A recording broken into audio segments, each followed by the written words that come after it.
Bonjour tout le monde, merci d'être là. Aujourd'hui, j'ai envie de vous parler de la responsabilité de prendre soin de soi. En fait, c'est un peu pour démystifier à qui appartient cette responsabilité-là. Je trouve qu'on est dans une époque où on individualise beaucoup le mieux-être des gens. On les ramène beaucoup à leur responsabilité. Puis, quand je dis on, je parle, des membres de la société, de notre culture en général, mais aussi nous, les psys. Par contre, je trouve qu'on oublie une grosse partie aussi qui appartient à la collectivité.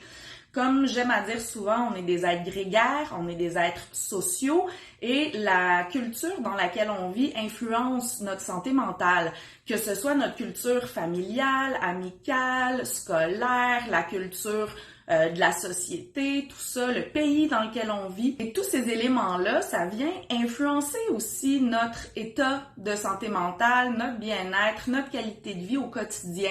Si on parle des oppressions, des discriminations, si on parle des opportunités d'emploi ou autres. Je trouve que c'est pas équitable ni réaliste de renvoyer les gens à uniquement eux prendre soin d'eux.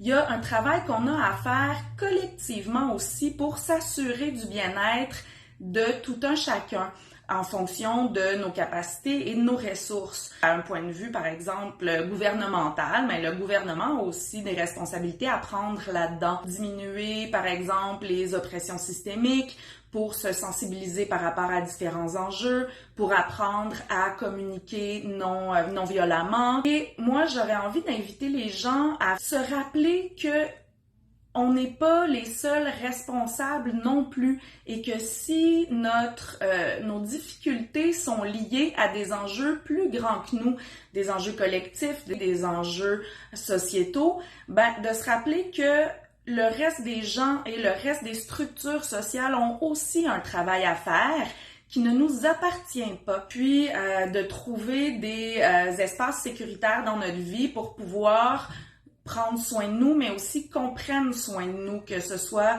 des groupes d'appartenance, des milieux de travail qui sont plus cohérents avec nos besoins, notre réalité, et vraiment de répartir la responsabilité là où elle doit être finalement. Oui, se responsabiliser individuellement, mais pas uniquement, et qu'il y a des choses qu'on vit qui ne sont pas une question de perception, qui ne sont pas une question d'interprétation.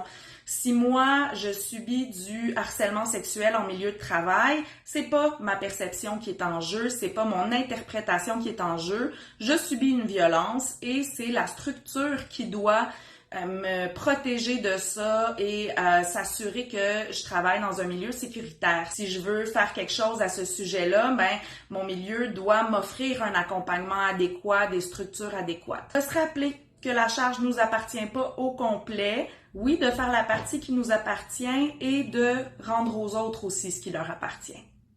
J'espère que ça vous a aidé, que ça vous fait du bien. Bonne journée!